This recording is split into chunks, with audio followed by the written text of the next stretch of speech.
जय जगन्नाथ बंधु मैंने आपण मानक नहीं आसी आपण मानक प्रिय खाद्य दही पखाड़ गरम दिन यार मजा नौ कि नहीं आपण तो सहित मुझे कौन कौन आइटम बनई आसतु देखा पालंग शाग नहीं सहित बैगण आलू काटी नहीं बैगण आलू को लुण हलदी देकी गैस बसईदे टे जस्ट पानी देके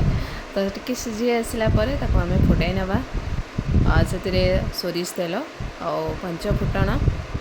सुखिला लंका आपड़ ए फुटे देवे रसुण छुंक देदेवे देखो लास्ट आप बड़ी टी भाजी बड़ी टी चूरा देदेकि ओल्ल नि पूर्व काटी रखी थी आलू भजा देखो कर नौचे आलू भजा फल को सहित आलू भजा तार मजा अलग प्रकार तो पुणी ये मुझे बैगण पोड़ा और टमाटो पोड़ा से रसुण कंचा लंका बड़ी टी पकई करनी अल्प टे सोरिष तेल रसुण भूसंग पत्र फुटाई देली दही के काटी रखी